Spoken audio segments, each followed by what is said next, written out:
Hey, everyone out there in podcast land. Thanks for joining us on the Fearless Schools Shorts podcast, brought to you by the band of educational raconteurs at Creative Leadership Solutions. Check out the might and the magic of CLS at www.creativeleadership.net, and you'll thank your lucky stars that you did. This is Dr. Drew Tomlin, host of your Fearless Schools podcast, middle school principal and educator with 30 years plus experience. And once again, I'm elated that you tuned in to the Fearless Schools Shorts podcast today, because we will be talking to an educational leader and superhero, as we always do, to learn from them and learn about their heroic origin story. Because every superhero has an origin story. Like, let's go way back. Like the Greek goddess Athena, right, was born fully formed out of her dad's head. So talk about a headache on that one. But hey, it's not hard to wrap your head around the fact that every educator out there is a superhero too, and everyone has an origin story. That's right.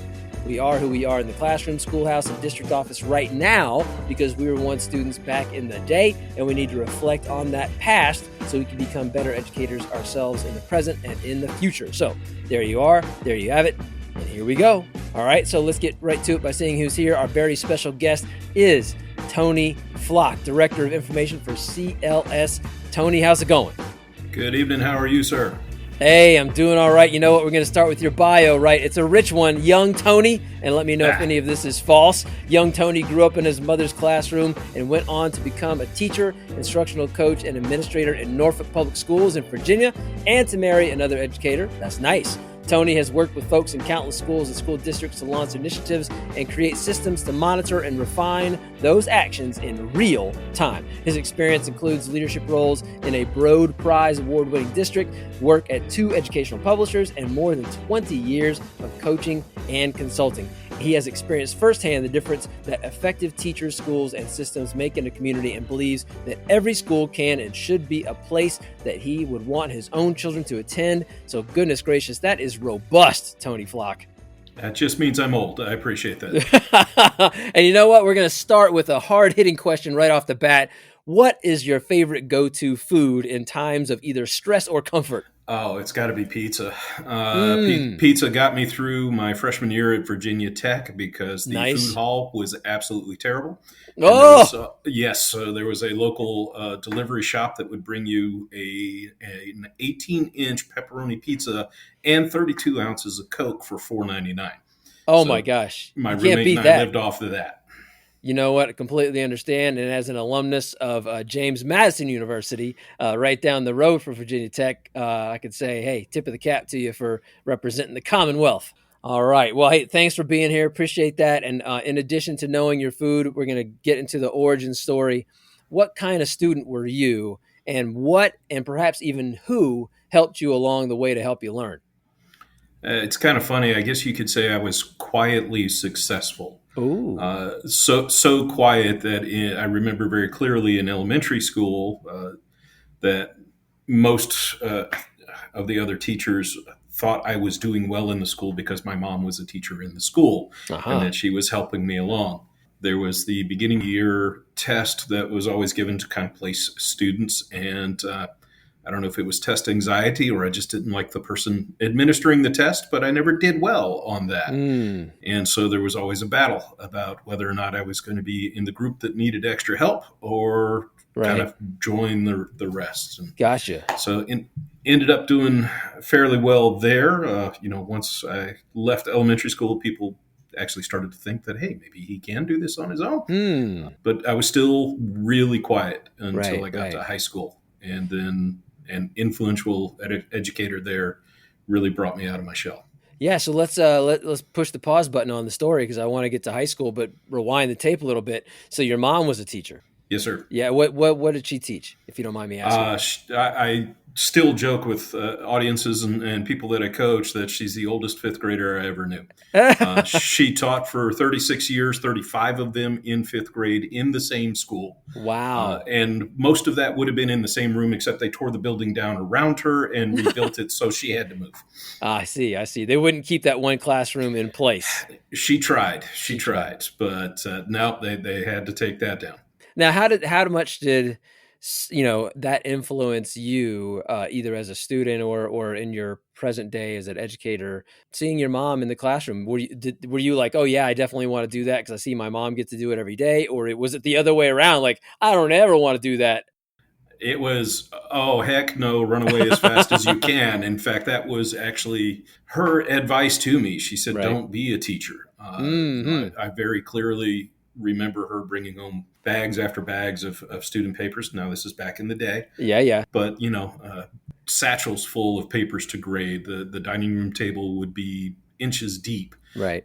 Over the weekend. And that really didn't look like a lot of fun. I knew she enjoyed the teaching. Right. But everything else that went into it didn't look very appealing as a young student. Gotcha. So then you were getting to high school, that part of it, you had an influential high school teacher perhaps, and maybe that flipped that script a little bit?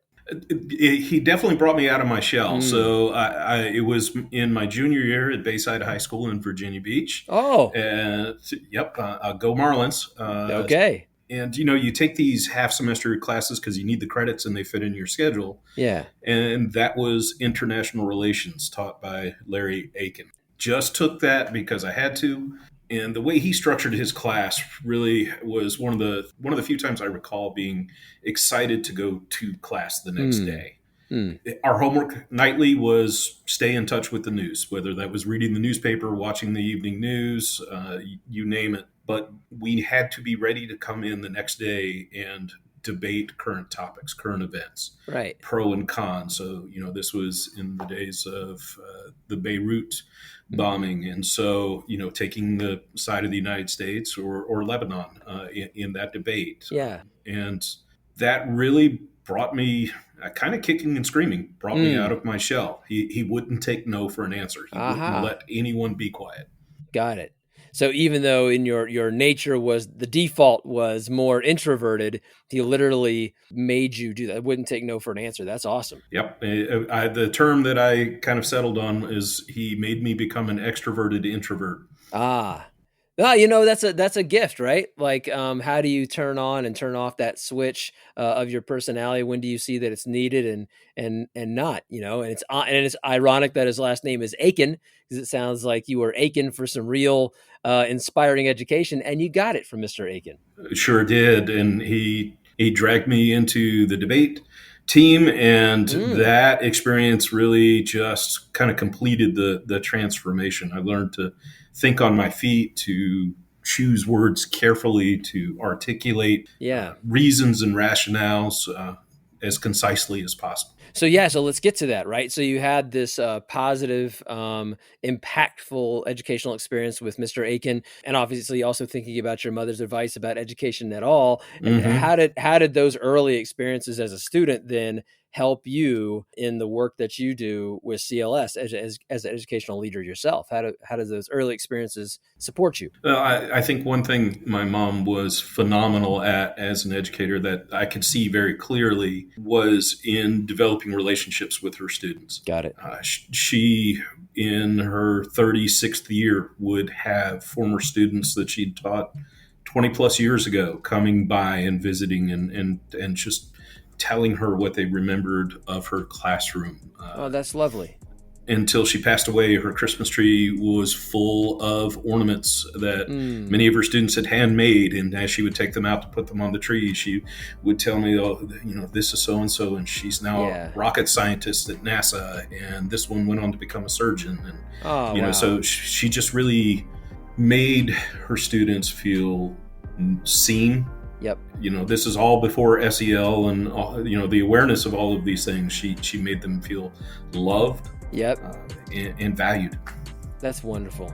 Gosh, what a great role model to get into education with that at your foundation, that building of relationships. Anything else? You said that being on the debate team helped you think about rationale and choosing your words carefully. Do you use those skills in that toolbox in the work that you do, and how do you do that? Yeah, I think I left college and I still wasn't on the education path, and so I pursued a different career. I actually was an on-the-road sales rep for a number of years. Okay. But it was a volunteer experience in my wife's summer school classroom that really just kind of made me realize that, selling dog collars and horse warmers wasn't really all that exciting, but watching a child light up when they get it was. And so, as I drew on what Coach Aiken had taught me, as I drew on my mom's example, I went into the classroom really trying to just listen to my students, learn who they were, what they could do, what they needed to get good at. I think in some ways, being a second career educator, there were some things I kind of went in with a great deal of naivete, and so realized I had a lot to learn on the job. And so, that ability, that debate gave me to kind of think logically about what is the problem here, or what is the challenge, and how can we respond to that, served me well. Yeah, you know what? The question of, you mentioned second career educator. There's oftentimes, I don't want to say a debate, but a question of someone who chooses education as a second career, that could be a real advantage. What do you see about that? Like a second career educator versus someone who comes straight out of college and goes into teaching. Where do you see the advantages of bringing somebody on board at your school who's a second career educator? Yeah, I think there's pros and cons. Certainly a con for me was I discovered very quickly I didn't have the depth in my own educational background about how students learn, or how to teach reading, because, I took the quickest path I could to be a certified teacher. And so those foundational courses weren't present. But as I think about my own experience and other second career educators that I've seen, I'd say there's this real desire to be there. You want to say it's a calling. I know for myself, I made more money as a sales rep at the age of 22 than I did as a teacher at the age of 30. People that are often going into the world of education knowing that it's not the most remunerative career they can have, but that there's a reason that they're there. Yeah. That's interesting, because I recently was talking to someone who was a second career educator, and they said almost the very same thing. Like in the business world, or wherever you're coming from, of course, there's more maybe financial or monetary reward for that work, but there's an intangible, when it comes to teaching, an intangible, immeasurable return on your investment that just can't be felt in that other arena. So it's interesting that you bring that up. So yeah, I appreciate you sharing that. Okay, so you've talked about some of the superpowers that you have as an educator, being able to build relationships with kids and stuff like that. Any other superpowers that you have that makes it necessary to do your work well? Well, I think that ability to develop relationships and oftentimes put people at ease is serving me well in my role now. Just today, I was in a school coaching teachers in collaborative processes and, taking a look at data and work samples from their classroom. And, they really don't know me. I'm some stranger in a suit across the table. Right. And yet, they were comfortable in doing this work with me. And the debate experience helped me concisely articulate the purpose of the rationale for what we were there that day to do. Right. Yeah. So relationships, making people feel at ease and comfortable, which, to go back to your previous sales experience, that's something that you had to do in that way too. So on the opposite side of that coin, every superhero has their challenges as well. So what is the kryptonite, if you will, that challenges that work? Anything that is gravel in your craw, as they say? Yeah, I think it's when systems are so out of whack that they make it really difficult for teachers to do the work that they're called to do. Yeah. Sometimes a district will have a highly scripted curriculum. Well, then where's the professionalism in that? Sometimes there's really unhealthy accountability. If you're not on this page of the textbook on this date, you're doing something wrong. Well, my data tells me that my students needed a little bit more time here. Which do you want me to do? So, I think the thing that I find most frustrating is that sort of wonkiness of some systems that really hinder what we're trying to accomplish in classrooms and in buildings. Yeah. So what's your message to school systems out there that are on the wonky path? What's your message to them?